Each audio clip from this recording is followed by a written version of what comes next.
Okay, here we are. This is the 8th Street Podcast. This is episode 2, season 1. We're in Vancouver, Canada, East Van. And today we're talking to Torstrum, the band Torstrum. So say hello, everybody. Hello. So let's start with introduction of the band. So what's the names? Who are the members of the band? Sarah, we'll start with you. I'm Sarah Novicki, the lead singer of Torstrum. I'm Nick. They made me play bass. My name's Herman, and I play drums. I'm kind of shy. Sorry, is this the microphone? So, thanks. And who are we missing? It's me, Jim. I play guitar. So Jim Davis, not with us. He might be showing up, but not with us right now. The guitars for Torstrum. Rock and roll star. So Herman, maybe you want to tell a little bit about how Torstrum came together as a band. Okay. Originally, 2014 during the Canadian Olympics. So the Canadian hockey team was in the Olympics, and I was out boozing with actually Dee Dee Star. She's on the same record label as we are. Check her out, Dee Dee Star. She's got some songs out there. We were out all night for the gold medal game, and Jim had actually called me. Jim Davis, the guitar player. Yeah, that's me, Jim. He had talked about getting together to write as a band. And I go, you know what, dude? I just came out of the hospital. I had some surgery on my hand. Steve Gispar and I had just came back from BC Lions game, very drunk, and I just wanted to get back to playing, and I needed to rehabilitate my hand.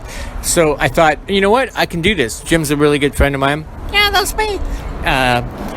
So I go, dude, I'll get you a drummer. Don't worry about it. So it came to the day on a Sunday, which would have been the day after the Canadian gold medal game. And he goes, so you got a drummer? I go, I don't, but I'll do it. And I had not slept for 2 days going into the rehearsal space. So I go in there and I go, okay, start playing. Turns on his amp or whatever you want to call those things. And he just started jamming these incredible riffs. And it became something where I go, you know what, dude, I'll do this for you. But I'll find you another drummer. And it never happened. And we just kept basically jamming as a two-piece. Guitar, drums. We invited friends down there. We drank. Well, Jim drank. Jim drank a lot. No way, Herman, that's a lie. Well, yes, that is, Jim. But, sit down. So, eventually, it evolved into a point where we invited a lot of players around the city to come out and play with us. Bass players, singers, guitar players. But nobody really, as good as they all were, all of them. We had, oh my God, I won't even mention any names, but everybody was incredible. It really didn't work until I asked Nick, actually, being the good friend that he is, dude, after we drink these 18 beers, can you come to this jam space and just play bass for this little thing that I'm doing? So he did. That basically took off right away. And then there was another day where, probably about a month after that, I think, where Sarah and a mutual friend of ours, Kelly, actually, from literally this is no lie, out of nowhere goes, I'm coming down to Parallel 49 with a friend of mine, and you should really meet her. She's a singer. We're going. And me and Nick we were day drinking that day. We had enough coffee, so I go, yeah, man, we'll see you down here. So Kelly comes down there with Sarah. Oh, I was thinking Steve Gispar, the drunk guy in the Dickin corner, is not even in the band, but he's thinking getting in on our podcast. So, anyways, Sarah comes down, and I go, wow, this girl's got it together. I go, hey, let's just go across the street. Let's just go across the street and grab an hour in the studio. We went over to Pandora, we jammed some punk rock stuff. incredible. Like the sound of your voice was like incredible. And I go, hey Nick, maybe we'll start a little side project like a punk rock band. And then I didn't know if Sarah was actually going to be into what we were doing with the Torstrum stuff. But I go to Jim. I go, hey man, me and Nick were in this space. We were really drunk, and I think this girl could actually sing in Torstrum, but I don't know until she actually plays with the guitar. So, 2 weeks later, Jim goes in there, and I go, okay, here's Sarah, blah blah blah. Like literally, you could tell in 30 seconds. I hate to say this, but it was like when Led Zeppelin was born. Like as soon as Sarah started singing with Jim's riffs, that's when it really became a band, and that was Torstrum. Wow, that's quite a story. That's great. We should mention that you guys have just dropped a new song that people can watch on YouTube. Resin. R-E-S-I-N. Resin. R-E-S-P-E-C-T. Sarah, you want to talk a little bit about the song Resin, because it's pretty amazing what you guys have done. But can you talk a little bit about the song? Sure. Yeah. So Resin is our newest release. It's got a bit more of a musical kind of sound mixed in with punchy vocals that kind of sit in and.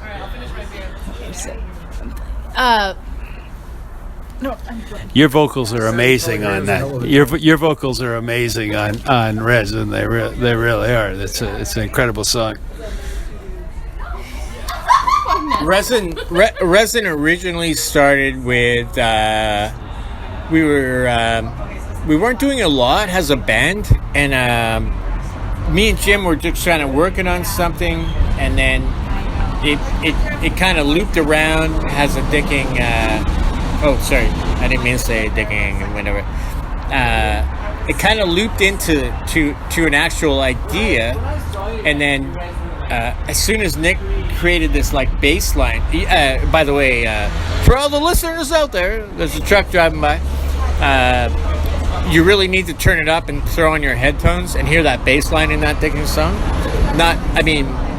The melody and everything else is sticking amazing, but like what people should know is like, Nick being Nick, who he is, he's sticking in 1900 bands. He's actually a guitar player in Nash Ramble, and he's playing bass for Torstrum.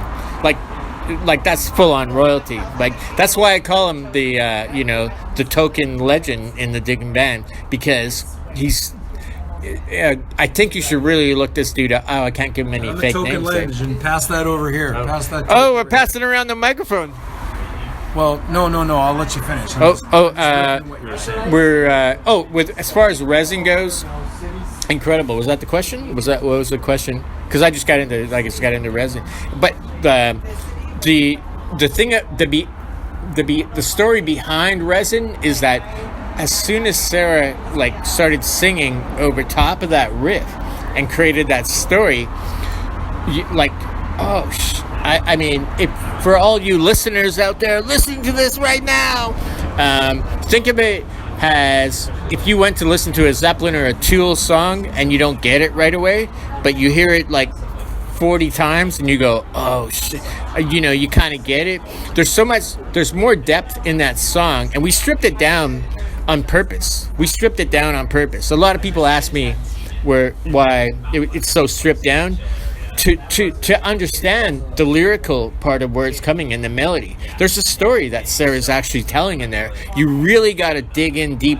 When you actually see the audio of what we're doing on the you can see it on YouTube under Resin. It's 8 Ohms Records. That's the channel that it's on. But the reason why there's only a few words that come up that enhance everything, follow the melody and the lyrics. Really listen deeply to that song. You're going to hear the story that Sarah's trying to tell. It's absolutely incredible. Okay, so that's Resin. You guys have some other tunes out there that have people can access on YouTube. What are some of the other songs that Torstrum's already rolled out? Our first one was "Kissing My Blade," which is there's a story there in itself because that's the first song that Sarah actually sang for us, with us, and she actually wrote that in minutes. Yeah. Just so when Sarah initially came in, when I was talking about that jamming and just, Jim strumming something, Sarah, people should know that Sarah wrote a lot of the stuff first listen. Like, she didn't come in there and go, okay, I'll be right back. I'm going to the library to look up these Dickens stuff. She literally wrote all 7 songs in one rehearsal and never hearing any of these things. So the storyline, that's why to have a lyricist or a singer that with that ability, you can't help but, praise Sarah or bow or whatever. But Sarah should tell you more about the first song that we all became a band. Like, that's really when Sarah became the lead singer for Torstrum, is with Kissing My Blade, which, if you're looking for it, it's on YouTube under Kissing My Blade. Yeah, so Kissing My Blade, one of our very first songs with Torstrum. It's a punchy song, and most people in their lives have come to some sort of pressure or circumstances or things that can seem daunting or overwhelming, and it's a bit of a story that kind of digs into that and how you would fight through that. As a martial artist as well, there's ways to just it's I'm so bad at this. So maybe Sarah just mentioned martial arts, but we should maybe mention Sarah has quite a background. She does movie stunts, martial arts. She's an artist. You want to talk a little about that at all? Okay. So I love martial arts, stunt fighting, and just creations in general. So whether it's from writing from dark places and just allowing yourself to really sit down and listen to the music. So when I'm writing these songs, I'll just sit down in a quiet space and just listen to what I think the music is telling me. And there's usually a story that the music kind of brings out, and I just put words to that story. So with Kissing My Blade, I come in, I walk in with these awesome bandmates, and it just kind of clicks. And I'm like, okay, let's hear this. Well, what am I going to create from this? So I sit down and I write, and it just starts to come to me. And then it's just...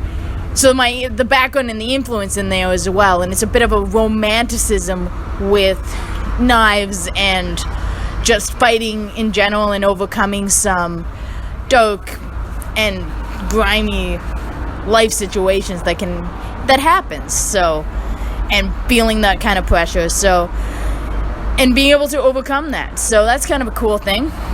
Other background as well, acting. Yeah, years of acting training, writing, screenplays. Yeah, I don't know. Is that right? No, that's wonderful. So there's a lot going on there, as you can see. So maybe one of the things, if you listen to Torstrum songs, there's a lot going on, and it might be interested to know some of your musical influences. So maybe Nick, we haven't heard from you, Nick, yet. Influences were all over the place. Yeah, no. Well, I know. I get that. Well,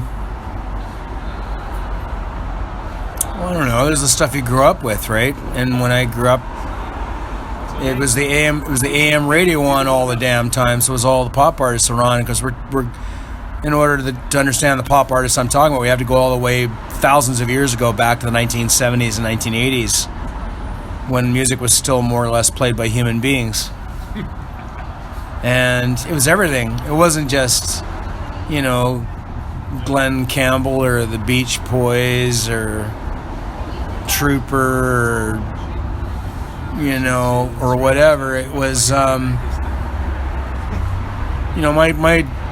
my musical oeuvre, if I may put it that way, was already kind of fairly eclectic by the time I got out of grade school. By the time I got out of high school, you're hanging out with a bunch of kids that are bringing on their musical influences. And a lot of those guys, they they had something I didn't have. They had older brothers, because I was the older brother of my family unit, and kind of a nerd, still am. But I got friends who have older brothers who would bring their record collections or get them, poached by their younger brothers who were my classmates and bringing that stuff to school. So that's how I kind of got into listening to stuff like metal or punk or whatever. And then I ended up going to university in Victoria in the 80s and working the radio station. And, there wasn't a day where you're listening to the same kind of music. I was going to a lot of shows. There were just musically all over the map. Reggae shows, hip-hop shows, metal shows, punk rock shows, pop. There were, and so, you get stuck in a musical rut. There's people I know who are tremendously gifted technical players, but they only listen to one or two different kinds of music, and that works for them. That's great, but that's not the end of the world. But I think you got to eventually listen to stuff, and it collabs off on you in a weird way. So my first band, I was a singer, and that was back in 1987. And by 88, 89, I was playing bass for a couple of local bands in Victoria. And then I came back to Vancouver and thought, I think I can write songs. I was already starting to write songs at that point. And Herman and I met through an old high school chum of mine. This would have been around 2007, 2008 or something like that. A lot of beers, a lot of jam, a lot of goofing around. So we got quite comfortable with working with one another. And he had this project he wanted to see all the way through, and he thought that I would make a good bass player. And bass was my first instrument. I play guitar and bass in Nash Rambler, which is my own little vanity project.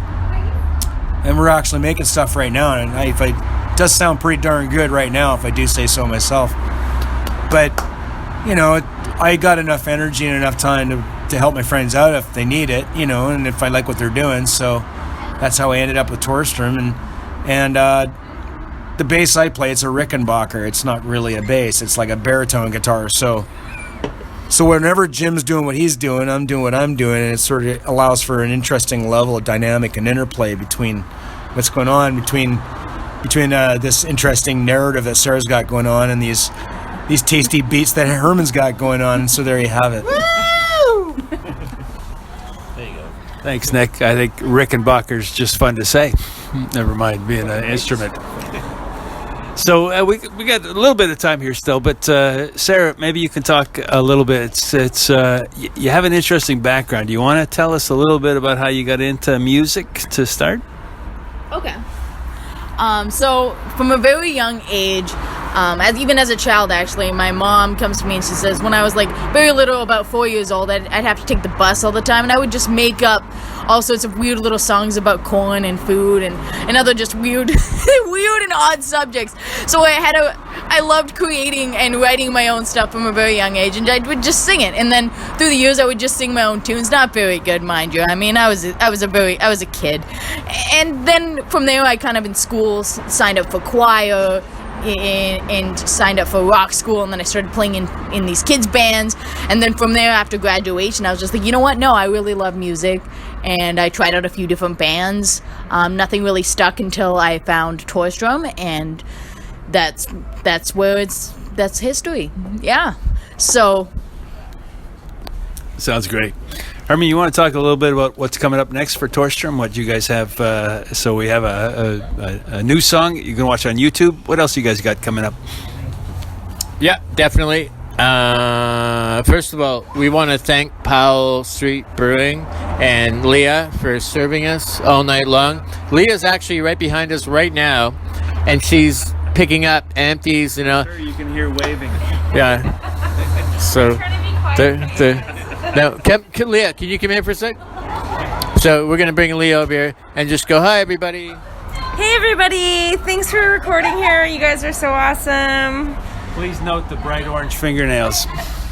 Yeah, it's all audio. All right. Thank you very much. Actually, I'm gonna grab a cup. Can we go? Another beer? Yeah. Actually, the person answering the question could use another beer. one's good. Okay, so sorry. Now it's like back to the question. What was it? Oh, what's coming up next for Torstrum? Torstrum is doing right now. Okay, so if you want to go to YouTube, first of all our videos, our audio is hosted on YouTube. You want to go to 8Ohms Records. That's a YouTube channel. So what we do right now, we're doing pretty much what everybody else does. We're releasing audio tracks pretty much every month to a month and a half. Releasing them as singles. They go to YouTube and then they go to Spotify, Amazon, Apple Tunes, whatever. Anywhere that you find audio, we're going to be there.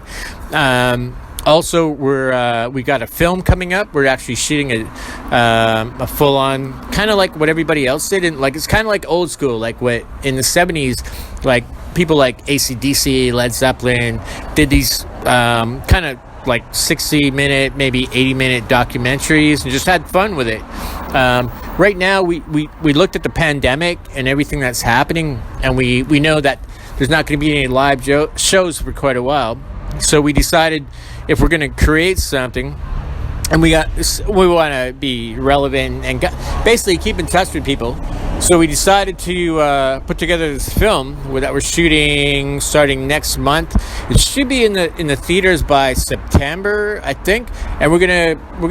It's basically a fundraiser for charities for a lot of the people that have supported us over the years. You know, everything to do with bars and restaurants. You know, people like Lana Lou's. I don't know. Pat's Pub's been there for us. The Biltmore, you know, there's a lot of servers and people in the industry that have been affected. So we're just trying to do whatever we can. Anyways, we're putting together this film. We're gonna screen it it'll probably be at the Rio, another great place that everybody should support. Everything to do with East Van and the sector as far as live music goes. We're just going to raise funds, basically. That's what we're doing for 2021. Is that what it is right now? And then in 2022, it'll be back to being on the road. We do have some dates set up for later this year, but they're tentative. But it's the film that you want to look for. Keep an eye on our Facebook page, our Twitter page. Twitter page is obviously Torstrum. Facebook page is Torstrum. 8Ohms Records is hosting us on YouTube, so you can always get a hold of us. And if you have any questions, you want to know what's going on or be updated, just like the page, you know, just like everybody else is. But support live rock and roll. There's not any live rock and roll out there right now, but you can go to those pages and buy merch and keep those bands going, you know, in the meantime. You know, yeah, I know you're at home with your Netflix and doing all that kind of stuff, but at some point you're going to want to leave the house and actually see live music. So go buy some T-shirts, man. Okay, thanks, Herman. So I think that's a wrap. So Leah brought us beer. Oh my God, I can't believe it. Thank you, Leah. No, I'm good. This is mine over here. Yes. Always more. Oh, thank you. 8Ohms Records, Powder Rocket Clothing, Streetcore. Check them out, Torstrum on YouTube. That's a wrap. Excellent, guys. Perfect. Right on time. That's 23 minutes. That's perfect. That's all I need. We're professionals. We've done this before. Except for the getting paid part. Ding dong. Except for the getting paid part.